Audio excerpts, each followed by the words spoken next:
बिस्मिल्लाहिर्रहमानिर्रहीम। अस्सलाम वालेकुम। नसीबों वाली, मुझे एक साहब बता रहे थे, फ़ारस मेरी बीवी बहुत नेक बख्त है। मैं मुस्कराया। माशाअल्लाह, सब औरतें नेक बख्त ही होती हैं मियाँ। वो आस्ता से बोला, हाँ होती तो है, लेकिन मेरी बीवी बाअखलाक और सब्र वाली है। इसकी आंखों में एक मोहब्बत की झलक थी। मैंने पूछा, भई कैसे भला, बताओ ज़रा मुझे। कहने लगा, मैं देहाती बंदा हूँ, लेकिन मेरा कारोबार बहुत वसी है। अल्लाह का दिया सब कुछ है मेरे पास, घर, गाड़ियाँ, नौकर चाकर, सब कुछ। यूँ समझो हम गांव के चौधरी हैं। हमारे घर में खाना बनाने से लेकर हर काम नौकर करते हैं।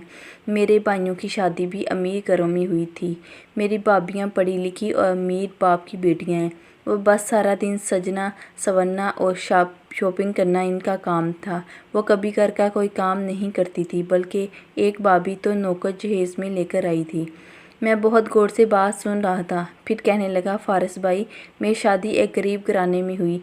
लड़की प्यारी थी, पढ़ी लिखी थी, लेकिन थी गरीब। जब वो मेरी बीवी बनकर आ गई तो इसने माहौल देखा। नौकर भी नौकर चाकर आगे पीछे। बेगम साहब, बेगम साहबा कहते थे इसे। वो एक दिन मुझे कहने लगी, जवेद जी, मुझे एक बात तो बताएं, क्या हमारे घर में कोई नमाज नहीं पढ़ता? मैं मुस्कुराया। नमाज का वक़्त ही कहाँ होता है किसी के पास भी, ज़िंदगी बहुत मसरूफ़ है। मैंने मजाक में बात टाल दी। वो बहुत परेशान हुई। फिर वो किचन में गई। देखा खाना नौकरानी बना रही है। अम्मी किचन के बाहर कुर्सी पे बैठी हुई थी। बात कुछ यूँ भी थी। मेरी भाभियाँ मेरी बीवी को गुर्बत का अक्सर ताना देती थी कि गरीब घर से आई है। सादिया कोई ट्रक भी बढ़कर जहेज़ भी नहीं लाई थी। और इन्हें सादिया ने एक बार अपनी माँ से शिकवा भी किया था, अम्मी मुझे अमीरों में ब्याह कर अच्छा नहीं किया, आपने वहाँ मुझे कम जहेज़ का ताना दिया जाता है। तो माँ ने कहा, बेटी का जहेज़ से नहीं बसते, बल्कि अच्छे अखलाक और मोहब्बत से बसाए जाते हैं। तो फ़िक्र ना कर, सब ठीक हो जाएगा। सादिया खामोश रही। फिर एक दिन सादिया अम्मी से कहने लगी, अम्मी जान, अगर आप इजाज़त दे तो कल सब के लिए खाना मैं बना लाऊं? अम्मी हैरान होकर बोली, बेटी घर में नौकर चाकर हैं, तुमको क्या ज़रूरत ये सब करने की? तो प्यार से बोली, अम्मी जान, पता नहीं नौकरानी हाथ धोती भी है या नहीं, पता नहीं सब्ज़ी धोती भी है या नहीं, सबसे बढ़कर कोई नौकर चाकर नमाज भी नहीं पढ़ता, इसलिए मैं खुद सब करना चाहती हूँ। माँ ने मुस्कुराकर कहा, बेटी ये तो बहुत ही अच्छी बात है, तुम खुद ये सब करो। तो दूसरी सुबह मैं सो रहा था। सादिया उठी। नमाज से पहले इसने आटा गूंदा, नमाज पढ़ी, सबके लिए खाना रेडी किया। नौकरानी आई तो पूछने लगी, बेगम साहिबा आप क्यों बना रही हैं खाना? हम हैं ना। सादिया प्यार से बोली, तुम ऐसा करो, पहले वज़ू करो, नमाज अदा करो, फिर मिलकर कोई दूसरा काम करते हैं। नौकरानी बहुत मुतासर हुई। सादिया ने सबको नाश्ता दिया, यहाँ तक कि भाभियों को इनके कमरों तक खुद जाकर नाश्ता दिया। तीनों भाभियाँ बहुत मुतासर हुई थी, जो इसको ताना देती थी। सादिया इनकी खिदमत कर रही थी। फिर दूसरे दिन हम सब बैठे हुए थे तो कहने लगी, अगर आप सबको एतराज़ ना हो तो कल को बच्चों को ट्यूशन मैं खुद पढ़ाया करूँगी और कुरान की तालीम भी मैं दिया करूँगी। सबके चेहरे पे खुशी की लहर दौड़ गई और अब्बू जी ने सर पे हाथ रखकर दुआ देने लगे, मेरी बख्त वाली बेटी, जैसा तुमको अच्छा लगे। हम सब हैरान थे, इतना कुछ ये कैसे हैंडल करेगी। लेकिन सादिया ने पूरा घर खुद संभाल लिया। खाना वो बनाती, अम्मी अब्बू को दबाती, फिर मेरी आवाज़ से पहले हर चीज़ हाजिर कर देती। हमारे बच्चे जो वीडियो गेम खेला करते थे, एक महीने के बाद हमने देखा सब मगरिब की नमाज के वक़्त मसल्ले पे बैठे नमाज़ पढ़ रहे थे।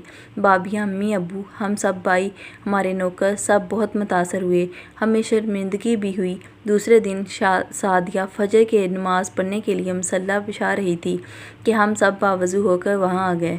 भाभियाँ, अम्मी अब्बू, हम 4 भाई, सारे बच्चे, यहाँ तक कि सब नौकर भी। औरतों ने अलग नमाज़ पढ़ी, हम मर्द मस्जिद चले गए। ऐसा हमारे घर में पहली मर्तबा हुआ था कि फजर की नमाज़ सबने अदा की थी।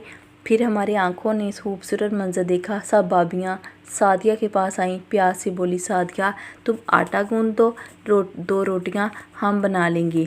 ایک بھابھی بولی میں بچوں کی ریڈی کرتی ہوں تو دوسری بولی میں برتن دھو دیتی ہوں۔ آج کھانے کی ٹیبل پہ نوکر نہیں ہمارے گھر کی خواتین کھانا دے رہی تھی۔ آج پہلی بار ہمارے بچے اسکول جاتے ہوئے السلام علیکم کہہ کر گئے تھے۔ ہم سب کی آنکھیں اشک بار تھی۔ آج ہمارا گھر اصل میں گھر بن گیا تھا۔ آج ہمارے گھر جنت بنا تھا۔ آج ہمارے گھر کو گھر بنایا تھا۔ جانتے فارس، امی نے سعدیہ کا ماتھا چوما اور کہا تھا، نیک بخت عورتیں یوں ہی گھروں کو سجاتی ہیں، یوں ہی گھروں میں خوشیاں بکھیرتی ہیں۔ امی نے گھر کی ذمہ داری سعدیہ کے حوالے کی، لیکن سعدیہ نے سب سے بڑی بھابھی کے حوالے کی۔ بڑی بھابھی نے اپنا سونے کا کنگن سعدیہ کو پہنایا اور کہا، تو میری دیورانی نہیں، میری بیٹی ہے۔ آج ہمارے گھر میں ہر رشتے میں محبت ہے، ہر رشتے میں مٹھاس ہے۔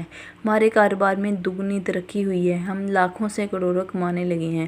فارس اتنا کہے گا، ہر عورت سعدیہ بن جائے، اپنی سوچ کو بدلے، گھر بسانے والی بنے، محبت بانٹنے والی بنے، نہ کہ گھروں کو اجاڑنے والی۔